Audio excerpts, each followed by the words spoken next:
한 15일 전후 좀 지나면 더 좋아지지 않을까.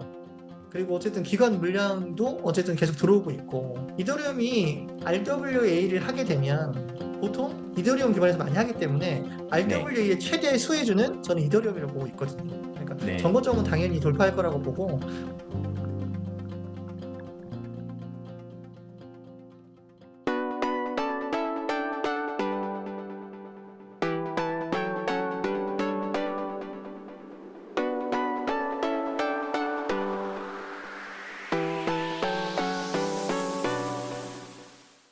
이더리움 현물 ETF가 출시된 지 이제 한 일주일 조금 넘은 것 같거든요. 근데 이더리움 현물 ETF가 출시가 되고 나서 오히려 가격이 많이 빠졌는데 그 이유가 뭘까요?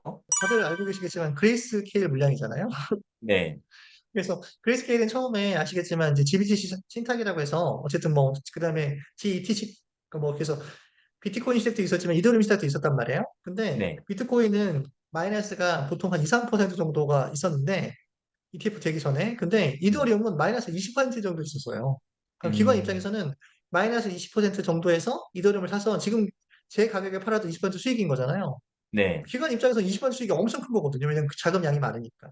그러니까 음, 우리 비트코인도 ETF 되고 나서 한 달 동안 빠졌잖아요. 네. 근데 이더리움이 사실은 그러니까 지금 빠질만 한 거죠. 그래서 아, 제가 지난 방송에서도 얘기했던 것 같은데 이더리움이 ETF가 되면 출렁거릴 거니까 저 지금 본시도 나가 있는 것 중에서 일부를 불러서 이더리움을 살려고 합니다. 음, 제가 그때 말씀드렸던 이유가 그래서 그런 거고요. 근데 다행인 거는 이더리움 그 ETF에서 어제 같은 경우는 좀 그 ETF 자금이 좀 들어왔다고 얘기를 하더라고요. 네, 그래서 오히려 플러스 됐죠. 트레이더 T라는 데서, 네, 그래서 33,060만 달러가 지금 순이입되라고 하니까 사실은 뭐 하루 순이입된 걸 수도 있겠지만 어쨌든 유출되는 양이 줄어드는 건 굉장히 좋은 징조잖아요. 그러면 네, 어쨌든 비트코인이 오르면 말씀드렸지만 RT가 오르지 않는데 근데 이더리움이 오르면 반드시 RT는 오르거든요. 한 번도 이더리움 어, 올랐을 때 RT가 안 오른 적이 없으니까 이더가 오르면서 비트코인 도미너스를 좀 줄여야 우리가 지금 가지고 있는 RT가 좀 올라갈 수 있으니까 사실은 이더리움이 유출량이 좀 줄면서 올라가면 좋지 않을까. 그래서 제가 8월달 자꾸 얘기하는 것도 4주 지난 시점이 그죠? 8월 한 중순 넘어가면 좀 좋아지지 않겠나 생각이 들거든요. 네. 근데 비트코인보다 이더리움 유출 속도가 엄청 빠르잖아요. 그레이스케일 물량이. 그래서 네네. 생각보다 좀 조정이 빨리 종료될 가능성은 없을까요? 사실은 이렇게 어제 같은 경우에 순이입이 됐다는 거는 조정이 좀 더 빨리 될 가능성이 되게 높을 가능성이 높아서 네. 한 우리 뭐 제가 볼 때는 그래서 사실은 8월 말을 봤는데 한 15일 전후 좀 지나면 더 좋아지지 않을까. 그리고 어쨌든 기관 물량도 어쨌든 계속 들어오고 있고, 그다음에 유동성이 공급이 되면 더 좋아지고 있는데, 아까도 말씀드린 정치적인 이슈에서 8월 달이 하여튼 자산 시장이 좋아야 되거든요. 8월 시장이 자산 시장이 좋아야만 민주당 입장에서는 당선될 확률이 높으니까 제 입장에서는 8월 달에는 뭔가 조금 자산 시장을 좋게 만들어주지 않을까 그렇게 생각을 하고 있습니다. 그러면 제 개인적으로 제일 궁금한 건, 이더리움이 대체 4,000달러 언제 다시 넘을까? 이게 진짜 너무너무 궁금하거든요. 팽돌이님은 언제 정도로 보고 계신가요? 저는 사실은 금리 인하 기대감으로 9월 초 정도에 넘었으면 하는 생각이 있고요. 네. 예, 그래서 그때 좀 넘지 않을까라는 개인적인 생각을 가지고 있습니다. 그러면 이더리움도 마찬가지로 좀 비중을 그때 좀 같이 축소할 계획이신가요? 네, 그때 반 정도 덜어낼까 생각 중이에요. 지금 계속 이더 위주로 아직도 사고 계세요? 지금 이더가 포트폴리오의 60% 정도 되고요. 지금 어, 거의 이더는 매일 사거든요, 매일. 네. 그래서 횡보하면 200만 원, 아니, 20만 원, 떨어지면 100만 원, 그 다음에 어, 상승하면 10만 원. 근데 요즘은 100만 원씩 하다 보니 돈이 좀 계속 떨어지기만 해가지고. 그래서 어, 하여튼 계속 지금 담고 있습니다. 저는 그래서 500만 원 밑에는 계속 산다고 말씀드렸잖아요. 그냥 계속 네. 살려고요. 매일, 거의 매일 아, 삽니다, 습관처럼. 훌륭하십니다. 꽤 많이 모으셨겠네요. 그게 벌써 꽤 됐는데, 시간이. 근데 뭐 하루에 20만 원, 20만 원, 100만 원 이렇게 모았으니까요. 그래도 어느 정도는 이제 거의 이더 한 고래는 아니어도 고등어 정도는 되지 않을까? 고등어 고등, 안 되나요? 하여튼 그냥 뭐 네. 참치 되려면 아직 멀었고요. 고등어 정도 되지 네네. 않았을까 이런 생각이 듭니다. 네. 우리는 지금 이더리움 고등어님과 함께, 네, 인터뷰를 하고 있습니다. 사람들은 이더리움이 전 같지 않다. 뭐 솔라나 같은 것도 있고 또 이렇게 비트코인보다 항상 퍼포먼스가 더 좋았던 게 대부분인 것 같은데 퍼포먼스도 좀 잘 안 나오고 전 같지 않다는 말이 많은데 팽돌이님은 이더리움을 여전히 좋게 보고 계신가 봐요. 여전히 좋긴 한데 솔라나의 존재가 사실은 이더리움의 가치를 좀 많이 이렇게 하락시키는 원인이 되겠죠? 나눠 먹는? 거기다 음, 요즘 리플까지 올라오고 있잖아요. 예.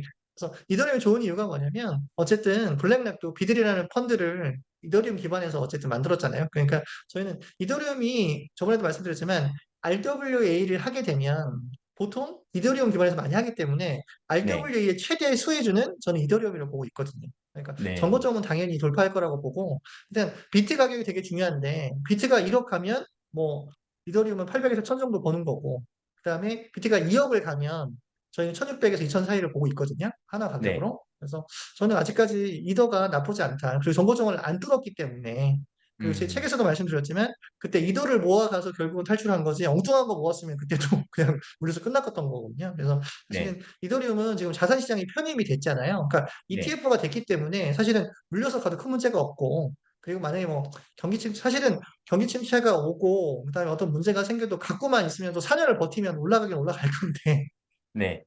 근데 그렇게 하기 싫으니까 한번 상승상에서 한번 털고 다시 이제 바닥에서 사고 싶은 거잖아요. 그래서 저는 이더리움은 그냥 아직까지 좋게 보고 있습니다. 어, 그럼 이더리움은 한 5년 이상의 장기 투자하기에도 좀 좋은 자산으로 보고 계실까요? 5년 후에도 살아남을 거라고 지금 보고 있거든요. 왜냐하면 이제 ETF가 네, 됐으니까. 근데 저 음, 스타일 자체가 장기 투자를 하지 않고요. 그 네, 봄, 여름, 가을, 겨울 저는 이제 책에도 말씀드렸지만 사이클이 있잖아요. 네, 사이클이 되면 팔죠. 그래서 음, 저는 요번에 최고점이 얼마인지 모르겠지만 최고점 근처라고 판단이 되면 팔고 그다음에 뭐 맨날 저는 이제 걱정되는 것 중에 하나가 뭐냐면 경기 침체가 맨날 온다고 얘기했는데 지금까지 한 번도 안 왔잖아요. 미국이 운전을 네, 잘 해가지고 그죠? 그래서 근데 이거를 계속 쌓아가다 보면은 한 번은 터지긴 할 것 같긴 하거든요. 음, 그러면 내년이 사실 좀 저희가 좀 불안해해요. 왜냐하면 비트코인도 내년 원래 이제 말에 최고점을 원래 찍는 거잖아요, 사이클상. 그리고 네, 내년 말 정도에 경기 침체가 온다는 말들이 전문가들이 너무 많이 하니까 내년 음. 말 정도부터 이제 하락이 시작할 수도 있으니까 저희는 최대한 내년 초나 아니, 내년 정도에는 어느 정도 매도를 해야 되지 않을까라고 생각을 하고 있습니다. 근데 또 제가 최근에 책들을 읽어보면 그런 이야기가 많이 나오더라고요. 예, 기다리는 경기 침체는 오지 않는다. 그러니까 근데 팽돌이님은 경기 침체가 온다는 쪽으로 좀 비중을 높게 보고 계신 거네요. 내년에는 온다는 쪽으로 많이 보고 있습니다. 그럼 뭐 안 오면 뭐 손해는 아니니까 현금화로 해서 갖고 어유 계신 건가요? 너무 좋죠. 현금을 갖고 음, 있을 거니까. 음, 근데 경기 침체가 안 오더라도 비트코인 사이클이 있잖아요. 그냥 네, 내년 땡도 되면 저희는 사이클 이상 비트코인은 좀 내려가지 않을까라고 생각을 음, 해서 그러니까 ETF가 들어와서 지금 비트코인 사이클이 무너지는 거냐 아니면 땡겨진 거냐는 아직 모르지만 네, 저희 비트코인 투자를 하는 그 사람들하고 계속 얘기를 해보면 사이클이 좀 땡겨지긴 했지만 사이클 자체가 없어지는 건 아직까지 아니라고 판단을 하고 있고 한 사이클 정도 더 남아 있다고 지금 판단을 하고 있거든요. 그래서 저희는 사이클대로 어느 정도 돌아가지 않을까. 그래서 어느 정도 고점이 오면 팔고 저점에서 매집하기 시작할 걸로. 그리고 이더리움을 매집하는 게 아니라 그때는 비트코인을 매집하죠, 저희는. 아. 그 시중의 의견들을 보면 현물 ETF가 이제 승인이 됐으니까 비트코인이 예전처럼 크립토 윈터 같은 뭐 한 마이너스 70%, 마이너스 60% 이런 큰 하락이 없을 수도 있다. 이런 의견들이 되게 많더라고요. 이런 부분에 대해서는 어떻게 생각하시나요? 윈터가 사실은 더 클 수도 있는 이유가 뭐냐면 오히려 기관이 던지면 더 많이 던지고요. 아, 자금이 커지니까.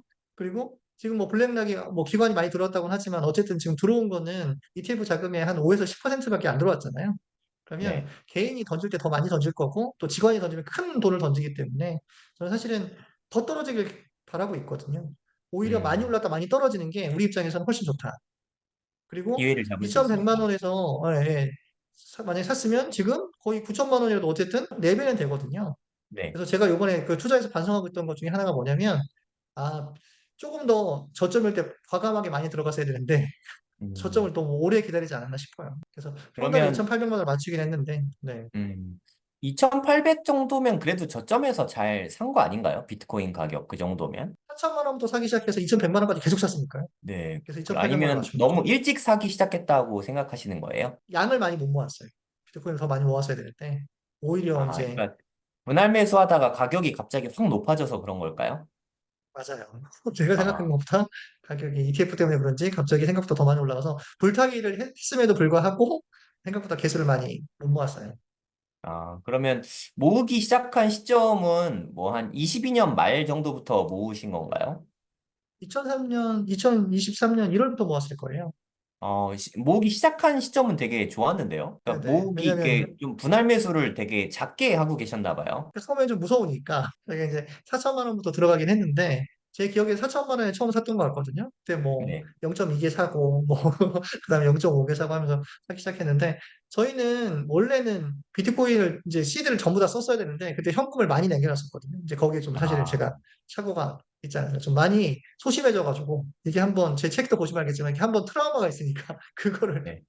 현금을 과감하게 못 쓴 게 이번에 패착이었고, 이번에 이제 현금화해서 나가게 되면 다음번에 비트코인 모을 때는 너무 좋죠. 왜냐면 위험 요인이 너무 없어요. 왜냐면 ETF가 됐잖아요. 그죠? 그럼 이제 저점이라고 판단되면 그 돈 다 넣어도 사실은 너무 위험 부담이 없이 충분히 갈 수 있을 것 같아요. 만약에 비트코인 2억이 찍었는데, 그다음부터는 제 입장에서 이제 60%부터 모아갈 거니까 뭐 한 7, 8천부터 조금씩 사기 시작할 거거든요. 그래서 네. 만약에 뭐 떨어질 때까지 계속 살 거니까 그러면 하나로 한번 7천, 8천부터 사기 시작하면 그때는 탈출한 돈을 이제는 전부 다 써서 비트로 다 몰아놓을 생각입니다, 이번에. 그러면 뭐 올해 9월이나 내년에 이제 현금화하면 그 현금은 그냥 예금에 통장에 그냥 넣어 두실 건가요? 아니면 어떻게 뭐 좀 이율을 조금 더 높은 상품에 굴리실 건가요? 현재 제가 빼놓은 그 원금이 있는데요. 그건 지금 정기예금 통장에 넣어놨거든요. 그래서 음, 이율 한 4% 되니까 나쁘진 않아서 네. 넣어놓고 저 같은 경우는 미국 주식 그다음에 코인만 하고 부동산이나 뭐 다른 채권 같은 건 하지 않으니까 나머지 현금화 했을 때는 보통 이제 그냥 정기예금에 넣어놓는 편입니다. 그러면 일단 스트레스 없는 게 되게 좋긴 하네요. 코인 때문에 스트레스를 너무 많이 받아가지고요. 쉬는 시간도 필요하니까. 그렇죠. 그래서 네. 저는 보통 윈터 이즈 커밍 하면 저희 겨울에 1년 넘게 쉬거든요. 그러니까 그때는 네. 정말 아무것도 안 해요. 아무것도. 교수님 같은 경우는 말씀드린 뭐 거기 뭐 테더도 하고 뭐 하신다고 하셨지만 저는 아무것도 안 해요. 그냥 너무 휴식이. 정기예금만 아, 하고 아무것도 안 해요. 그게 저는 원래 선물을 안 하니까. 네, 그게 좋은 것 같습니다. 네, 저도 뭐 선물하더라도 비중을 완전 낮춰서 네, 감 떨어지지 않을 정도만 하니까. 지난 방송하고 이제 거의 뭐 한 두 달 됐거든요. 그때 하고 지금하고 코인 투자 관점 및 전략에 좀 변화가 있다면 어떤 부분이 있을까요? 그때는 사실 떨어지긴 했어도 경기 침체가 무섭진 않았는데 네, 계속 가면 갈수록 지금 뭐가 지표들이 좀 실업률이나 뭐 이런 것들도 그러고 해서 조금 약간 제가 좀 약간 위축되지 않았나 이런 생각이 좀 많이 들고 저 음, 자신도 사실은 좀 약간 자신감을 많이 좀 잃었거든요. 그래서 이제 어, 옛날엔 자신감 100%였으면 요즘 한 7, 80? 왜냐면 주변에서 하도 힘들어하니까. 네, 그리고 저희가 생각한 게 있잖아요. 야, 요 정도는 요 정도 올라줘야 돼. 지금 이렇게 호재가 음, 있었으면은 요 정도는 좀 가격에 가지고 이렇게 좀 해야 되는데 올랐다 금방 떨어지고 올랐다 금방 떨어지고. 그러니까 사람이 트라우마가 계속 생겨가지고 자신감을 좀 많이 잃지 않나. 음, 그리고 알트 시즌이 꼭 와야 되는데 뭐 자꾸 이제 안 온다고 하니까 사실은 좀 약간 소심해지는 것도 있고. 네, 그리고 서클도 사실은 IPO를 지금 한다고 하잖아요. 네, 그러니까 뭐 저 입장에서는 서클이 IPO 할 때가 보통 비트코인 고점이라고 저는 판단하고 있거든요. 왜냐면 아, 코인베이스가 IPO 할 때도 그때 비트코인 고점이었으니까 그래서 네, 서클이 아마 들어오면 비트코인 고점쯤에 들어올 거라고 판단을 하고 제 나름대로 기준을 또 그렇게 이제 세우니까 뭐 네, 보조지표들도 보긴 하는데 보조지표는 보조지표지 진짜 맞는 건 아니잖아요. 네, 저번에 저한테 어떤 분이 계속 그 방송에서 물어봤는데, 뭐 201선이 깨지고 뭐 팔아야 되나 뭐 이렇게 얘기를 뭐 많이 들었었는데, 말씀하신 201선이나 50선 이건 다 주식에서 갖고 온 거잖아요. 네, 그러니까 어쨌든 참고 의미가 있지만, 그러면 깨지고 팔고 쭉 내려갔다가 다시 올라와서 어느 정도 사면 계속 손해잖아요. 그죠? 저는 뭐 그런 건 안 하니까. 저는 사고 팔고는 네. 원래 안 하는데, 요번 9월은 좀 많이 좀 불안하다. 그러니까 좀 사실은 현금 비중을 저는 좀반 정도는 가지고 가지 않아야 된다. 그렇게 생각을 하고 있습니다. 9월이 좀 코인 시장에 가장 안 좋은 달이라고 저도 들었거든요. 네. 이제까지 한 14년 역사를 봤을 때, 상승한 달이 4달 빼고, 4번 빼고는 한 10번은 다 하락이었다. 이런 얘기 들었거든요. 그 때문 이유도 있나요? 제가 말씀드렸지만 그거죠. 미국은 분기가 9월에 끝나잖아요. 그러니까 이제 포트폴리오를 재조정하고 자산을 재분배할 때 보면은 분기 말이 항상 비트코인이 별로 안 좋아요. 근데 그게 음, 9월이더라고요. 그리고 또 만약에 9월에 금리 인하를 하잖아요. 15일 정도에. 그러면 네. 금리 인하 기대감에 9월 초까지는 오를 수 있겠지만 오히려 금리 인하를 하면 더 안 좋잖아요. 그래가지고 저는 좀 9월 달이 좀 무섭지 않냐 이렇게 생각을 해서 뭐 제 생각이 틀릴 수도 있겠지만 저는 그냥 개인적인 생각에 좀 8월 달에 사실 좀 많이 올라줬으면 좋겠어요. 8월 달에 어느 정도 좀 올라가지고 저희가 이제 어느 정도 음, 현금화할 수 있게. 그러면 좀 현금이 좀 있으면 좀 덜 불안하잖아요. 그럼 떨어지면 네. 사면 되니까. 예, 그래서 트럼프 된다고 하면 또 이제 그때 좀 더 사도 되는 거니까. 저는 8월 트럼프가 된다고 달에, 네. 네. 8월 달에 크게 오르면 비중을 약간 낮추면서, 비중, 뭐 예를 들어 100을 투자했다면 한 7, 80 정도로 낮추면서 좀 리스크 관리하는 것도 좋은 방법이긴 하겠네요. 또 50까지 낮추려고요. 50까지. 네. 네네.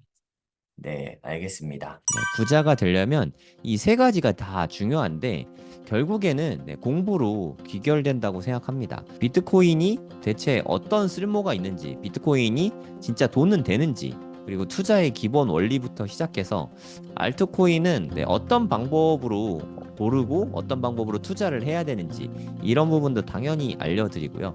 차트 공부도 저는 코인 공부에 있어서 핵심 중에 하나라고 생각해요. 기본적으로 꼭 해야 되는 거라고 생각하고요. 언제 들어갈지, 그냥 아니면 뭐 언제 수익 실현할지 이런 거를 지표를 따져보는 거죠. 그리고 선물 투자가 코인에는 가능하거든요. 안전하게 욕심부리지 말고 잘 쓰면 자산을 증식시키기에 좋은 수단 중에 하나지만 레버리지를 좀 쓸 수 있으니까. 하지만 과도한 레버리지를 쓰고 잦은 거래를 하면 순식간에 불이 날 수 있다. 그래서 기왕 할 거라면 좀 잘 배우고 판단을 해볼 수 있죠. 앞으로 있을 5년이 우리 인생에 아주 좋은 기회가 될 수 있을 거라는 생각이 들어서 제가 가이드 해드린 대로 5년 동안 그렇게 투자를 하시면 앞으로의 인생에 큰 기회를 잡을 수 있지 않을까, 저는 그렇게 보고 있습니다. 제가 생각하기에 대한민국에서 이렇게 하나하나 알려주는 강의는 아마 아예 없을 거예요. 저도 그런 강의를 원했었는데 제가 2021년부터 코인 투자를 처음 시작했는데 저는 이렇게 알려주는 사람도 없고 강의도 없어서 삽질도 되게 많이 하고 손해도 사실 좀 많이 보고 했는데, 제가 겪은 시행착오와 그때 답답함을 제가 누구보다 잘 알기 때문에 누구나 이해할 수 있게 쉽게 다 알려드릴 겁니다. 처음부터 기초부터 차근차근 공부하실 분은 코인생기초 10기에서 함께 공부하시면 좋을 것 같습니다.